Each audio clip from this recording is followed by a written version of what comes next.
अस्सलाम वालेकुम, मैं हूं मोना खान कराची प्रेस क्लब के कराची प्रेस कॉर्नर से, और मेरे साथ मौजूद हैं फेडरल मिनिस्टर पावर और एनर्जी के उमर अयूब साहब। अस्सलाम वालेकुम उमर साहब, कैसे हैं आप? वालेकुम अस्सलाम जी। Sir thank you so much, आपने टाइम निकाला। काफ़ी प्रेस कॉन्फ्रेंस हुई, 2 साल भी हो चुके और 2 साल की कारकर्दगी पे बात होगी, लेकिन उस प्रेस कॉन्फ्रेंस में एक बात बड़ी सुनने में आई कि जो प्रीवियस हुकूमतें रही हैं उन्होंने विरसे में बहुत कुछ छोड़ा है। वो जो छोड़ा है वो क्या है? बिस्मिल्लाहिर्रहमानिर्रहीम, बहुत शुक्रिया जी, खुशामदीद। यहाँ पे आप इस्लामाबाद आए। बुनियादी तौर पे 2-3 चीज़ें मैं आपको सबसे पहले बिजली के हवाले से बात करूँगा, फिर गैस के हवाले से, क्योंकि दोनों कलमदान मेरे पास है यहाँ पे और मैं आपकी तवस्सुत से नाजरीन को, सामीन को, सारों को बताना चाहता हूँ। सबसे पहले जिस वक्त हम लोग यहाँ पे आए तो मुस्लिम लीग नून की हुकूमत ने बिजली के नरखों में इजाफा नहीं किया, क्योंकि उनको मालूम था कि आगे इलेक्शन आ रहा है और इलेक्शन के डर की वजह से, और ये मैं फ्लोर ऑफ द हाउस पे बात कर चुका हूँ, मीडिया पे कर चुका हूँ, उन्होंने तकरीबन 1.5 साल उसको बंद रखा कि शायद वो इलेक्शन जीत जाएंगे, पर कुदरत को कुछ और मंजूर था, वो इलेक्शन हार गए और वो सारा कुछ हमारे लिए एक बारूदी सुरंगें लगा के गए थे। उसकी वजह से सर्कुलर डेट या गर्दिशी कर्जा बढ़ता गया। दूसरी अहम चीज़ ये है कि उन्होंने जो मुआहदे किए थे वो मुआहदों की शकें ऐसी थीं कि पाकिस्तान को, जिस तरह एक कैदी को आप बेड़ी लगा देते हैं या हथकड़ियाँ लगा देते हैं, उन्होंने पाकिस्तान की मईशत को बेड़ियाँ भी लगा दी और हथकड़ियाँ भी लगा दी। और मईशत में जो बिलखसूस आपका छोटा कारोबार है, आपकी सनत है, उनके बिजली के बिल वहाँ पे एक बहुत ज़्यादा महंगी बिजली फराम करनी शुरू कर दी। इस वक्त आप या वो मुआहदे जो IPPs के हैं, अल्हम्दुलिल्लाह उनको हम लोग रीनेगोशिएट कर रहे हैं। ये पाकिस्तान की तारीख में पहली बार हो रहा है, नंबर 1। नंबर 2 चीज़ अहम ये है कि आप ये अंदाज़ा लगा लें कि पाकिस्तान में पन बिजली भी है, सूरज भी है, आपके पास हवा भी है। मेरे दफ्तर में ये आपको नक्शे जो नज़र आ रहे हैं, इनमें एक साइट हमें मालूम है। सबका हुकूमतों ने बजाय इसके कि हम लोग पन बिजली के ज़खायर उनको हम लोग इस्तेमाल करें, सूरज को इस्तेमाल करें, विंड को इस्तेमाल करें, हवा को, यानी हम लोगों ने महंगी बिजली, तेल और गैस की इंपोर्टेड एनर्जी पे इन्हिसार किया, जिसकी वजह से आज आप पाकिस्तान का एनर्जी मिक्स, यानी कि उन ज़खायर जिनसे हम लोग बिजली पैदा करते हैं, उनका आप मुताला और मायना करें तो तकरीबन 70% बिजली या 75% जो है वो हमारी इंपोर्टेड एनर्जी से बनती है। यानी कि हम लोग गैस भी बाहर से मंगाते हैं, तेल भी बाहर से मंगाते हैं और तकरीबन मुल्क का $16 अरब का ज़राए मुबादला हमारा मुल्क से बाहर जाता है। तो पहली बार हमने 2-3 चीज़ें की हैं। सबसे पहली हमने ये चीज़ की है कि रिन्यूएबल एनर्जी पॉलिसी वो हम लोग लेके आए हैं और हमारा टारगेट ये है कि सन 2025 तक, और ये काउंसिल ऑफ कॉमन इंटरेस्ट ने मतलब यूनानिमसली इत्तेफाक के राय के साथ ये पास किया है, पिछले महीने ही पास, बल्कि इस महीने के शुरू में पास हुआ है। उसके साथ टारगेट क्या है कि सन 2025 तक पाकिस्तान का तकरीबन 20% जो बिजली बनेगी वो रिन्यूएबल एनर्जी से बनेगी, यानी कि आप सूरज और हवा से बनाएंगे, और सन 2030 तक आपकी बिजली जो है वो आपकी 30% यानी कि तकरीबन 20,000 मेगावाट जो है वो आपकी सूरज बिजली से बनेगी। इसमें आप आबी वसाइल लगा दें या आप पन बिजली लगा दें तो ये तकरीबन 60% पे चली जाती है। उसके साथ आप थर को लगा दें तो वो 70% पे चली जाती है। इसके साथ या आप जौहरी हमारा एटॉमिक जो रिसोर्सेज हैं वो लगा दें, तकरीबन आप 75-80% तक चले जाते हैं, जो कि हमारे अपने अंदरूनी मुल्क के ज़खायर से बिजली बनेगी, जिसमें बिजली की कीमतों में इस्तेकामत आएगी, हमारी इंडस्ट्री कंपेटिटिव होगी। उसके साथ साथ हमने ये भी किया कि पहली हुकूमतें क्या करती थी, बिजली कई लगाते थे फिर छोड़ देते थे। हमने पहली बार इंडिकेटिव जनरेशन एक्सपेंशन प्लान बनाया, और ये एक आर्टिफिशियल इंटेलिजेंस सिस्टम और एल्गोरिथम्स इस्तेमाल करके, ये कोई मतलब आप समझें कि झटका हिसाब नहीं, ये बड़ी प्लानिंग के साथ हमने किया है कि कहाँ पे हमें बिजली चाहिए, किस किस्म की बिजली चाहिए और उसकी ट्रांसमिशन लाइनें कब चाहिए, और 2046 तक हमने पूरा अपना एग्जैक्ट लोकेशंस भी दे दिए, और ये हर साल जो है ये इसको हम लोग वेट करेंगे। इस वक्त उसकी हियरिंग नेपरा के साथ हो रही है। पाकिस्तान में इस वक्त तकरीबन 32,000 मेगावाट है, वो पूरी हम लोग मतलब 32,000 मेगावाट से मुराद ये है कि तकरीबन आप 25-26,000 मेगावाट फराम कर सकते हैं। प्लांट डाउन होते हैं, रिपेयर होते हैं वगैरह वगैरह। तो 2046 तक हमारा टारगेट है कि पाकिस्तान में हम लोग 1,00,000 मेगावाट बिजली बनाएं जिसमें से 70-80% हमारे अंदरूनी मुल्क के ज़खायर से हो। अच्छा उमर साहब, मैं आपकी सारी बातें बड़े गौर से सुन रही थी, बहुत अच्छी बातें हैं, आगे चीज़ें बड़ी पॉजिटिव हैं, लेकिन क्या वजह है कि जो आप जिस तरह की आपकी परफॉर्मेंस है उस तरह से आवाम तक वो चीज़ें डिलीवर नहीं हो पा रही, या यहाँ पे ऑपोजिशन स्ट्रांग है, या हमारा मीडिया उस तरह से डिलीवर नहीं कर रहा? नहीं, दो चीज़ें बड़ी अहम हैं। वो दो अहम चीज़ें क्या हैं कि हम लोग जिस वक्त आए तो हमारे पास बिजली तरसील करने का जो मतलब इंतज़ाम था वो सिर्फ 18,500 हज़ार मेगावाट था। हमारी मैंने जिस दिन हलफ लिया था 11 सितंबर थी, तो 11 सितंबर के फ़ौरन बाद मौसम सरमा आया, शदीद सर्दी और फॉग और आलूदगी की वजह से हमारी नॉर्थ साउथ लाइन जो है आपके जैकोबाबाद और इन जगहों के करीब, यहाँ पे वो ट्रिप होती थी, बाकायदा ट्रिपिंग होती थी, और ये 500 केवी की लाइंस हैं। वहाँ पे जो आपके कैपेसिटर्स होते हैं, ये छोटे छोटे खंबे नहीं होते, ये तकरीबन 250 फुट के लंबे खंबे होते हैं, 150-250 फुट के। वहाँ पे एक कैपेसिटर बैंक 6 टन का होता है। वहाँ पे शॉर्टेज होती थी क्योंकि मेंटेनेंस नहीं थी, लोगों ने उस पर तवज्जो नहीं दी, उसकी सफाई का, उसका इंतज़ाम का, उसकी अपग्रेडेशन का। तो जिस वक्त हम लोग आए वो पूरा मुल्क जो है वो एक दो दिन के लिए वहाँ पे बहुत शदीद हमें प्रॉब्लम हुई क्योंकि वो शॉर्ट होने शुरू हुए, क्योंकि किसी ने तवज्जो नहीं दी। इसीलिए वो 18,000 मेगावाट से ज़्यादा बिजली का तरसील नहीं होता था। हमने वो पूरा साल एक लाइन को साफ़ किया, ठीक किया, मेंटेनेंस की, नए सिस्टम्स लाए, एंटी फॉग जो है कैपेसिटर्स लगाए, ग्रिड्स को हमने ठीक किया, शहरों को ठीक किया। तो मैं सॉरी इंटरप्ट कर रही हूँ, लेकिन आप बता रहे कि 2 साल आपकी हुकूमत को हुए हैं। वो ये पहले साल के बारे में, वो पहले साल के बारे में पिछले चंद महीनों में हमने ये किया। और ये भी मैं कहता चलूँ कि फिर जो दूसरी सर्दियाँ आईं, 1 सेकंड की भी मेजर आपकी 500 और 220 की जो हाई कैपेसिटी लाइंस हैं उस पे 1 सेकंड की भी ट्रिपिंग नहीं आई। कहाँ घंटों वाइज, कहाँ 3-4 ट्रिपिंग्स, मतलब एक चंद मतलब हफ्ते में फॉग में, और उसके बाद 1 सेकंड की भी ट्रिपिंग हमने नहीं होने दी। आज अल्हम्दुलिल्लाह ये स्क्रीन मेरे पीछे पड़ी है, ये लाइव डेटा आपको दिखा रहा है। इस वक्त हम लोग अल्हम्दुलिल्लाह 24,000 से ज़्यादा मेगावाट हम लोग ट्रांसमिट कर रहे हैं। उससे हो क्या रहा है, हमने ट्रांसमिशन ठीक किया, हमने जनरेशन सिस्टम्स को अपना उसका मिक्स जो है वो ठीक करने जा रहे हैं। इस वक्त जो बिजली जो रिन्यूएबल एनर्जी है, साबका हुकूमत को चाहिए था कि वो बजाय इसके कि इम्पोर्टेड एनर्जी पे करते, उनकी कैबिनेट कमेटी ऑन एनर्जी आखिरी साल में आके उन्होंने रिन्यूएबल एनर्जी को कट किया 4,000 मेगावाट और दूसरी एनर्जी पे चले गए। वो हमने ठीक किया। जिस वक्त हम लोग आए तो रिन्यूएबल एनर्जी की कीमत जो थी वो तकरीबन 7.5 सेंट थी। इस वक्त वो हम लोग 3 सेंट 3.75 सेंट पे ले आए हैं, और ये मज़ीद नीचे जाएगी। तो ये वो इक़दामात है जो हम लोग लेके आ रहे हैं। और आप अंदाज़ा लगा लें कि जिस तरह एक पाइप होता है, एक पाइप के अंदर आप पानी डालते हैं, तो जिस वक्त पानी का प्रेशर या ज़्यादा मिकदार पानी का लाते हैं तो पाइप में जहाँ पे कमज़ोरी होगी वहाँ से पानी लीक करेगा। तो इसी तरह बिजली के निज़ाम में जो 4,500-5 हज़ार मेगावाट हम लोग ज़्यादा तरसील कर रहे हैं, तो डिस्ट्रीब्यूशन का निज़ाम जिस पे साबका हुकूमतों ने बिल्कुल ही तवज्जो नहीं दी, वहाँ पे अभी हमें प्रॉब्लम आ रही है। जो हमारा प्रायोरिटी ये है कि हम लोग अपना डिस्ट्रीब्यूशन निज़ाम, जो कि हमारे ग्रिड स्टेशंस हैं, उनको हम लोग ठीक करें। 132 का और 11 जो अच्छे डिस्ट्रीब्यूशन कंपनीज हैं उनमें तो कदरतन बेहतर हाल है, जो ख़राब है उनमें लाइनें लंबी हैं, फीडर लंबे हैं, ट्रांसफार्मर्स का हाल ठीक नहीं है। तो हमें ठीक ठाक इन्वेस्टमेंट करके उसी चीज़ को हम लोग ठीक कर रहे हैं, और टेक्नोलॉजी के ज़रिए हम लोग ये सारी चीज़ें कर रहे हैं। अच्छा उमर साहब, यहाँ पे बिजली की बात हो रही है, मैंने आपको बताया कि मैं कराची से आई हूँ, कराची की आवाज़ ही है हम। तो आपको पता है जब कराची की बात आती है तो के इलेक्ट्रिक आ जाती है, जब के इलेक्ट्रिक बात आ जाती है तो यहाँ पे डॉक्टर आमिर लियाकत का भी मैं जिक्र करना चाहूँगी। आपने उनका जवाब भी दिया था, बड़े अच्छे तरीके से दिया था, लेकिन लोग परेशान हैं के इलेक्ट्रिक की वजह से। आई डोंट नो, आपको बात हो रही थी कि आप दर्द तो रखते हैं कराची वालों के लिए, लेकिन कराची वालों के लिए आगे क्या खुशखबरी है?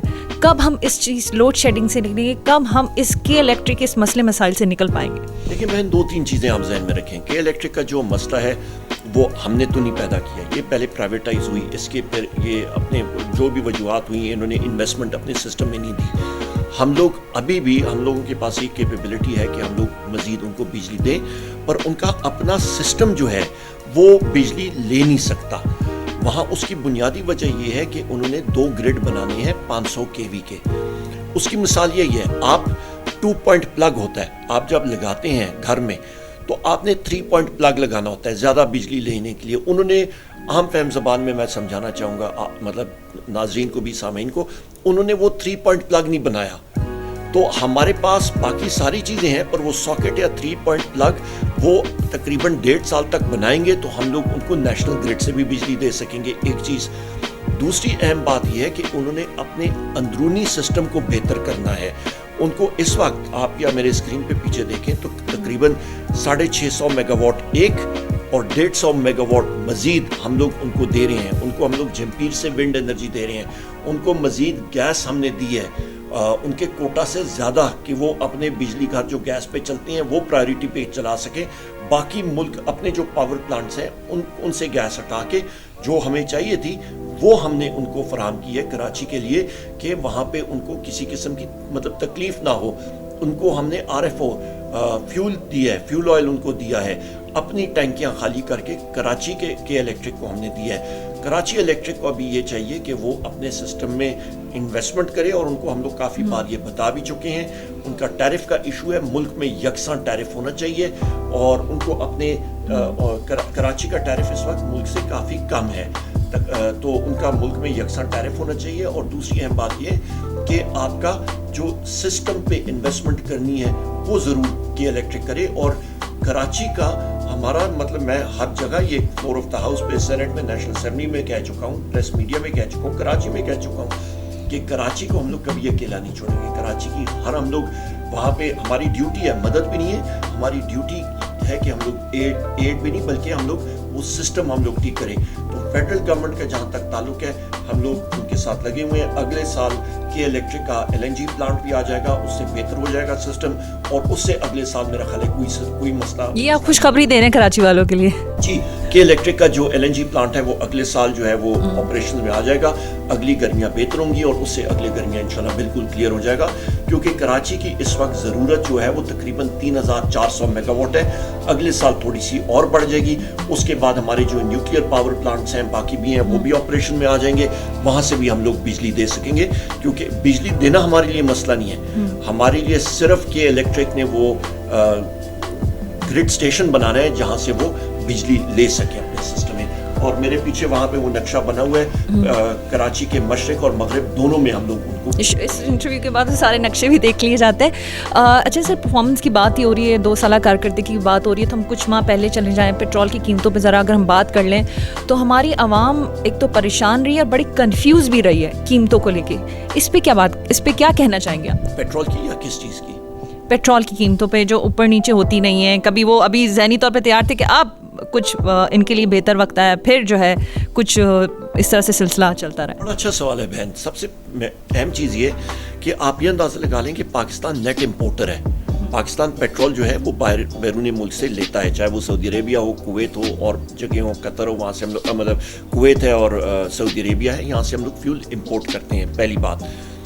اور پھر کچھ تیل ہم لوگ باہر بیرون ملک سے ہم لوگ امپورٹ کرتے ہیں, ہماری ریفائنریز اس کو ریفائن کرتی ہیں. سب سے اہم بات سمجھنے کی یہ ہے کہ گو کہ پاکستان اپنا تیل پروڈیوس نہیں کرتا, پیدا نہیں کرتا, پھر بھی ہماری فائنل پروڈکٹ کی قیمتیں جو ہیں وہ نہ صرف بر صغیر میں جس میں ہندوستان, بنگلہ دیش, سری لنکا اور پاکستان شامل ہیں, بلکہ آپ کا ساؤتھ ایسٹ ایشیا میں سب سے کم قیمت ایندھن کی, پیٹرول کی اور ڈیزل کی پاکستان میں ہے باوجود اس کے. اور اس سے بعد میں یہ کروں گا, جو پیٹرول کی جو شارٹیج کریٹ ہوئی تھی یہ اسی لیے ہوئی تھی کہ ایک مافیا بیٹھا ہوا ہے. ہم نے تیل کی قیمتیں کم کی. اس میں کیا ہوا کہ دنیا میں آج کل انٹرنیٹ ہر ایک شخص کے پاس ہے. انہوں نے دیکھا کہ تیل کی قیمتیں بین الاقوامی منڈی میں بہت جلد زیادہ ہوں گی, تو انہوں نے تیل کی کمپنیوں نے ذخیرہ اندوزی شروع کی. ہم لوگ ان کے پیچھے پڑے, وہ چیز ہم نے توڑی.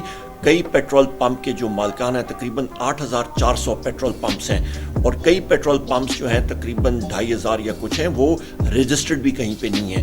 تو ہم لوگ ان کے پیچھے پڑے, اور پھر کئی عام شہریوں نے بھی, کالی بھیڑیں ہر سوسائٹی میں ہوتی ہیں, انہوں نے کنستروں میں, بیرلز میں تیل جو ہے پیٹرول اور ڈیزل بالخصوص پیٹرول وہ ذخیرہ اندوزی کرنا شروع کیا.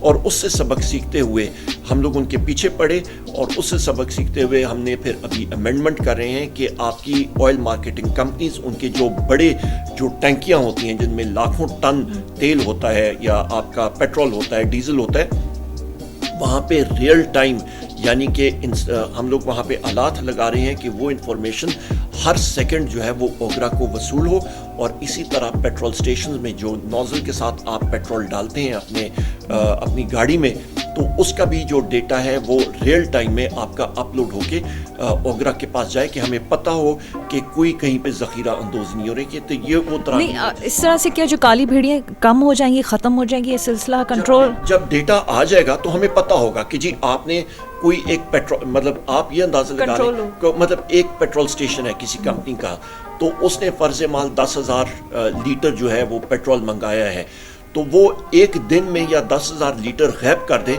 तो हमें मालूम हो जाएगा कि वो 10,000 लीटर, मतलब ये कोई अनहोनी चीज़ है कि मुमकिन नहीं है कि 10,000 लीटर एक दिन में वो गैब कर सके।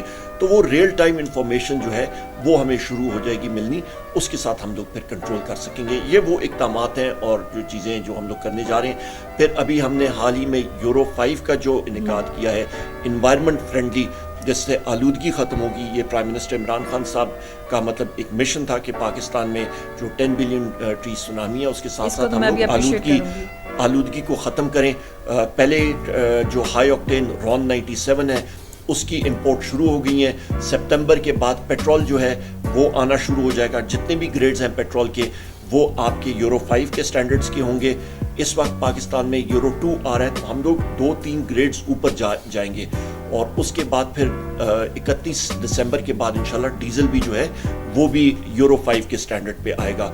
तो ये वो इक़दामात हैं, और रिफाइनरीज पे हमारी इन्वेस्टमेंट होगी कि वो बेहतर फ्यूल प्रोड्यूस करें, तो उससे आलूदगी पे, माहौल पे, इन चीज़ों पे भी मतलब होगा। और इसके साथ साथ ये भी मैं कहता चलूँ कि 10 तेल के जो ब्लॉक्स हैं वो भी हमने ऑक्शन किए, और मज़ीद भी हम लोग अभी ऑक्शन करने जा रहे हैं सितंबर में। साबका हुकूमतों में अभी गैस के हवाले से और तेल के हवाले से मैं कहता चलूँ, पाकिस्तान में इस वक्त बिलखसूस गैस की किल्लत है। हमारी डिमांड है 7.5 बिलियन क्यूबिक फीट, हमारी जो पैदावार है बहन वो तकरीबन 3.5 बिलियन क्यूबिक फीट है। तकरीबन आप 3.5-4 बिलियन क्यूबिक फीट का आपके पास खसारा है, जो कि हम लोग इंपोर्ट करते हैं 1.2 BCF LNG का। इस पे काउंसिल ऑफ कॉमन इंटरेस्ट भी बैठी, और हम लोग अभी एक्सपर्ट्स की मीटिंग अभी होने वाली है सारे। ये भी एक अच्छी खुशाइन बात थी कि जितने सूबे हैं, जितने भी हैं, उन्होंने हम आंगी का इज़हार किया, और उन्होंने कहा हमारे एक्सपर्ट्स आएंगे, हम लोग बातचीत करेंगे, और उस पे एक weighted average cost of gas आएगी। और उसके साथ साथ हम लोग ये भी करने जा रहे हैं कि हमने नए कुएँ तेल और गैस के दरियाफ्त करने हैं। साबका हुकूमतों ने क्या किया था कि एक ब्लॉक होता था, एक कुआं खोदा, वहीं पे दूसरा खोदा, तो आप सिर्फ ये कर रहे हैं कि उसी जगह से, एक ही जगह से आप 1 या 2 कुओं से तेल या गैस निकालने की आप कोशिश कर रहे हैं, उससे नए ज़खायर नहीं मिलते थे। हम लोग क्या कर रहे हैं कि हम लोग नए ब्लॉक्स दे रहे हैं, वहाँ से हम लोग नए जो कंपनीज आएंगी, इन्वेस्टमेंट आएगी, उससे हम लोग ये तेल के और गैस के नए ज़खायर इंशाअल्लाह ताला हमारे दरियाफ्त होंगे कि ये गैप क्लोज करें। और फिर भी रिन्यूएबल एनर्जी के हवाले से मैं ये भी, अभी हमारे सेक्रेटरी पावर मेरे साथ ही बैठे हुए थे आपके आने से 5 मिनट पहले ही, कि बलूचिस्तान का वो इलाका जो कि बिजली के ग्रिड में नहीं है, वहाँ पे ऑफ ग्रिड सोल्यूशन देना, और रिन्यूएबल एनर्जी पॉलिसी के साथ हमारा ये होगा कि हमारी हाई टेक इंडस्ट्री जो है, जो विंड टर्बाइंस बनाते हैं, वो कंपनियां आके पाकिस्तान में वो इन्वेस्टमेंट करना चाह रही हैं। आपके जो सोलर पैनल मैन्युफैक्चरर्स हैं वो आके पाकिस्तान में इन्वेस्टमेंट करना चाह रही हैं। उससे होगा क्या कि पाकिस्तान सोलर और विंड एनर्जी के जो आलात हैं उनके बनाने में एक रीजनल हब बनेगा। वो ना सिर्फ पाकिस्तान की ज़रूरत पूरी करेगा, बल्कि हमारे यहाँ इंजीनियर्स की, टेक्नीशियंस की, रिसर्च एंड डेवलपमेंट की नए मौके पैदा होंगे, और यहाँ से वो एक्सपोर्ट्स आपके सेंट्रल एशियन रिपब्लिक्स और अफ्रीका में। अच्छा, आप आवाम की बात करते हैं, आप कोशिश भी करते हैं कि सादा अल्फाज में बात की जाए ताकि आवाम को भी समझ आए। अच्छा देखिए, हमारी आवाम तो सीधा रिजल्ट चाहती है। ये आपने जितना एक्सप्लेन किया और जितना आप बता रहे हैं कि माशाल्लाह ऐसे ऐसे प्रोजेक्ट्स हैं जो पाकिस्तान आगे जाके कहाँ जाएगा, मुझे ये बताएं कि आवाम इस चीज़ को कब खुद फील करेगी और ख़ुद इस हवाले से बात करेगी और अपना इत्मीनान शो करेगी? कितना टाइम और चाहिए होगा मज़ीद? देखिए जी, मैं छोटी सी मिसाल देता हूँ। अभी कई जगहों में पहले होता था कि आपके 8-8, 10-10 घंटे लोड शेडिंग होती थी। हमने अभी क्या किया है कि पाकिस्तान में एग्जैक्ट मैं आपको बता देता हूँ, तकरीबन 8,900 फीडर हैं। माँ सिवा 20% फीडर जो कि रह गए हैं, जो कि हाई लॉस फीडर्स हैं, جہاں پہ چوری ہوتی ہے, جہاں پہ کنڈے لگے ہوئے ہیں, ان کے علاوہ باقی ہم لوگ بجلی بغیر کسی ایشو کے فراہم کر رہے ہیں. جہاں پہ کوئی ایشو آتا ہے وہ بالکل لوکل ایشو ہوتا ہے. تو ایک اس دورانیے سے جہاں پہ 8 گھنٹے اور 10 گھنٹے لوڈ شیڈنگ ہوتی تھی شہروں میں, میں دور دراز علاقے کی بات نہیں کر رہا, جہاں پہ وولٹیجز خراب ہوتے تھے, اس سسٹم کو ہم نے بہتر کیا, اور مزید بھی روم ہے امپروومنٹ کے لیے, بہتری کے لیے. آپ کے ٹرانسفارمرز کا, آپ کا بلنگ کا, آپ کی یہ ساری چیزیں جہاں پہ ہم نے ٹھیک ٹھاک وسائل جو ہیں وہ لگانے ہیں. آپ دیہی علاقوں میں, یہ مرگلہ پہاڑوں میں چلا جائیں, یہاں پہ پیچھے الیکشن جس وقت 2018 کا ہو رہا تھا, اسی حلقے میں میں جاتا تھا, وہاں پہ پنکھا نہیں چلتا تھا بہن, کیونکہ لو وولٹیج ہوتی تھی. آج وہاں پہ بہتری آ گئی.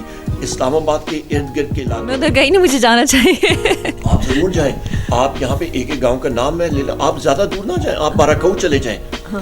علی نواز صاحب نے اور میں نے ابھی 132 kV گرڈ کا یہاں پہ افتتاح کیا تقریباً 1.5 ہفتے پہلے. آپ باراکو چلے جاتے تقریباً آج سے چند مہینے پہلے بھی, جب تک یہ گرڈ نہیں بنا تھا, وہاں پہ لو وولٹیجز کے مسائل تھے. آپ یہ اسی جگہ سے آپ آگے جائیں تو جہاں پہ جی ٹی روڈ آتا ہے, اسد عمر صاحب نے وہاں پہ 132 kV گرڈ کا افتتاح کیا, وہ ہماری حکومت نے بنایا. وہاں پہ لو وولٹیجز کے مطلب مسائل ہوتے تھے. تو وہ یہ چیزیں ہیں جو کہ ہم لوگ کوالٹی آف انرجی بغیر کسی لوڈ شیڈنگ کے, بغیر مطلب آپ کے لو وولٹیج کے, وہ سارا سسٹم ہم لوگ ٹھیک کر رہے ہیں. اور یہ چیز اسلام آباد الیکٹرک میں, لاہور میں, فیصل آباد میں اور باقی جگہوں میں بھی ہم لوگ لگے ہوئے ہیں دن رات کہ ہم لوگ یہ سسٹم ٹھیک کریں. ابھی تقریباً 5.5 ارب روپے کا منصوبہ شفقت محمود صاحب نے ابھی اس کا لاہور میں افتتاح کیا ہے. آپ کا 220 kV کا گرڈ اسٹیشن, تو اس سے لاہور کے ارد گرد بہتری آئے گی بجلی میں. دور دراز شہروں میں ہم لوگ لگے ہوئے ہیں. تو یہ پورا ایک دن کا کام نہیں ہے. اس پہ ہم لوگ کوالٹی آف انرجی بہتر کر رہے ہیں کہ بجلی کی مطلب آپ کو وولٹیج بھی بہتر ہو, اور اس کے بعد آپ کی جو پرائسنگ بھی ہے, ان ساری چیزوں پہ بھی ہم لوگ ابھی لگے ہوئے ہیں کہ ہم لوگوں نے اپنی انڈسٹری کو کمپیٹیٹو کرنا ہے. ہم لوگ انسینٹیوز بھی دے رہے ہیں, زیرو ریٹڈ انڈسٹری کو ہم نے کیا ہے. تو بہت ساری یہ چیزیں ہیں جو ہم لوگ کرنے جا رہے ہیں. اچھا سر, آپ نے سابقہ حکومتوں کی بات آتی ہے تو وہاں پہ مسٹر 10% آ جاتے ہیں, زرداری صاحب کو کہا. تو I just wanted to know, یہ پھر اگر وہ مسٹر 10% ہے تو مسٹر 90% کون ہے؟ ان سے ہی پوچھیں. خیر, تھینک یو سو مچ سر. ایک چھوٹی سی ایک ایکٹیویٹی ہے, 1 ورڈ میں آپ سے کہوں گی اور اس کا آنسر بھی مجھے 1 ورڈ میں ہی چاہیے ہوگا. تو میں ذرا زیادہ مشکل نہیں ہے, اس کو بھی آسان ہی بناتے ہیں. بلکہ اس کا جواب میں یہ کہوں گا, جن پارٹیوں کو ہم نے پاکستان تحریک انصاف نے شکست دی تھی وہ 10% بھی ہے, 90% بھی ہے. زبردست. سر مجھے بتائیں, میں 1 ورڈ بولوں گی, اب جو ورڈ آپ کے ذہن میں. پاور. الیکٹریسٹی. قیمت. Food items. اوکے. حکومت. P T I. Very good. شیر. لائن. شیر. لائن. ہاں, وہ اپوزیشن میں. میں نے کہا ادھر بھی پی ٹی آئی نا آپ کہہ دیں. آنکھیں. Long term vision. چائے. ٹی. چائے ابھی کیبنٹ میٹنگ سے ہو کے آیا ہوں تو ابھی پیوں گا. اوکے. مسٹر 50%. یہ وہی 10% اور 90% کے جو لوگ ہیں وہی ہیں. اوکے. انسان. پوری دنیا. اب ایک شخصیت کا نام ہے عابد شیر علی. یہ کیا, اگر ایک ورڈ آتا تو آپ کے ذہن میں کیا آئے گا ان کا نام سن کے؟ فیصل آباد سے سابق ایم این اے رہے. پر نیچے لکھا چور. چور. ہاں, چور پہ آپ کا. چور کا جو 10% اور 90% والے ہیں.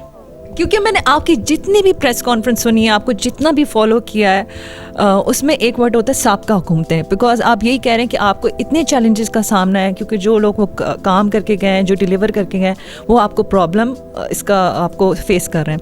تو مجھے یہ بتائیں, آپ نے اتنی خوشخبری عوام کے لیے بتائی ہے, اتنا کچھ ہے, تو عوام دیکھیں, ایک اور چیز میں سمجھتی ہوں کہ ہمارے حکمران کے ساتھ ہمارے عوام کو بھی ساتھ دینا چاہیے. ہماری عوام کے لیے کیا کہنا چاہیں گے؟ ہم لوگ لگے ہوئے ہیں ریفارمز کرنے میں. ریفارمز اتنا ملبہ ان مطلب سابقہ حکومتیں نے چھوڑا ہے, اس کو ہم لوگ بڑی تیزی سے کلیئر کرتے جا رہے ہیں. اور سب سے پہلی چیز, میرا تعلق خیبر پختونخوا سے ہے. خیبر پختونخوا میں سب سے پہلی چیز معذرت چاہتا ہوں, سب سے پہلی چیز یہ ہے کہ پہلے لوگ کہتے تھے کہ کوئی حکومت, اور یہ تاریخ کا ایسا ہے, کوئی حکومت دوسری بار نہیں آئی. پاکستان تحریک انصاف کی حکومت نے وہ ریکارڈ توڑا اور پہلی سے زیادہ اکثریت سے آئے. ابھی ایک چھوٹی سی چیز, میں الیکشن لڑ کے آیا ہوں اور پہلے بھی لڑ کے آتا رہا ہوں. سب سے پہلی چیز, ہم لوگ جب فیلڈ میں جاتے تھے تو لوگ جس چیز کو اپریشیٹ کرتے تھے, جو صحت کارڈ کا تھا, وہ ایک فارمولا تھا کہ مستحق لوگوں کو صحت کارڈ ملے اور 6-6.5 لاکھ روپے ان کی جیب میں ہوتا تھا, ایک غریب آدمی کی جیب میں ایک صحت کارڈ کے حوالے سے. کریڈٹ میں دیتا ہوں چیف منسٹر محمود خان صاحب کو, تیمور جگڑا کو اور پرائم منسٹر صاحب کی ویژن کو اور پرویز خٹک صاحب کو, جو انہوں نے شروع میں اس پروگرام کو شروع کیا. پچھلے دنوں میں ہری پور میں ایک جلسے میں تھا اور لوگوں کو میں نے یہی کہا, میں نے کہا ابھی جس شخص کا تعلق KPK سے ہے, آپ کی جیب میں آپ سمجھیں کہ 10 لاکھ روپے کا نقد اماؤنٹ, خدا نخواستہ کوئی بھی چیز انسان کے ساتھ ہو سکتی ہے, آپ کی جیب میں ایک صحت کارڈ 10 لاکھ روپے جو ہے وہ آپ کے پاس پڑے ہیں. کوئی پرائیویٹ ہسپتال ہو, کوئی سرکاری ہسپتال ہو, برا اچھا وقت کسی پہ کسی ٹائم پہ آ سکتا ہے, اللہ رحم. اوپن ہارٹ سرجری سے لے کے کوئی بھی چیز ہو, میں نے خود دیکھا ہے لوگوں کو اس چیز کی افادیت کا. یہ بھی میں کہتا چلوں, ایک سیاسی پارٹی KPK کی, ان کے بڑے تکڑے ورکر جو ہیں, انہوں نے PTI کو ووٹ اس لیے دی, کیونکہ انہوں نے کہا جی کہ واحد پارٹی ہے جنہوں نے غریب آدمی کی آواز کو سنا اور انہوں نے ہمیں یہ سہولت دی. تو یہ وہ چیزیں ہیں جو کہ PTI کی گورنمنٹ کرنا چاہ رہی ہے. عمران خان صاحب ہر کیبنٹ میٹنگ میں, وزیر اعظم صاحب یہی کہتے ہیں, ہر ایک منسٹر, ہر ایک شخص غریب آدمی کا سوچے, محنت کش کا سوچے, اور رب العزت جو ہے وہ خود بخود راستے کھول دیتے ہیں. یہ میرا اپنا ایمان کا حصہ ہے کہ انسان کی نیت صاف ہو, انسان جو ہے وہ لوگوں کی خدمت کرے. میرے اس آفس میں یہاں پہ ایک محنت کش بھی آ سکتا ہے, یہاں پہ سفیر بھی بیٹھتے ہیں, یہاں پہ وزیر بھی بیٹھتے ہیں, یہاں پہ ڈیپٹی پرائم منسٹرز ممالک کے آ کے بیٹھے ہیں, اور یہاں پہ میرے حلقے سے اور پاکستان کے کہیں بھی حلقے سے لوگ جو مزدور کش ہوتے ہیں, ریڈی لگاتے ہیں, کوئی بھی کام کرتے ہیں, وہ بھی آ کے انہی کرسیوں پہ بیٹھتے ہیں. ہم لوگ پبلک ریپرزینٹیوز ہیں اور ہماری کارکردگی کا جو فائنل پیمانہ ہے وہ عوام دے گی انشاءاللہ اگلے الیکشن میں. اچھا سر, اس کی تو گواہ میں خود ہوں, میں خود بھی آپ کے آفس آئی اور میں نے خود دیکھا یہاں پہ ہر کوئی آ سکتا ہے, درخواست دے سکتا ہے, اور یہ بہت اچھی بات ہے کیونکہ آئی بلیو اللہ تعالیٰ نے آپ کو ایک ذمہ داری دی گئی ہے اور آپ اس کی بہرحال بہت کوشش کر رہے ہیں. تھینک یو سو مچ, بہت شکریہ. بس آپ سے یہی ہے کہ اپنا خیال رکھیں اور پاکستان سے محبت کریں.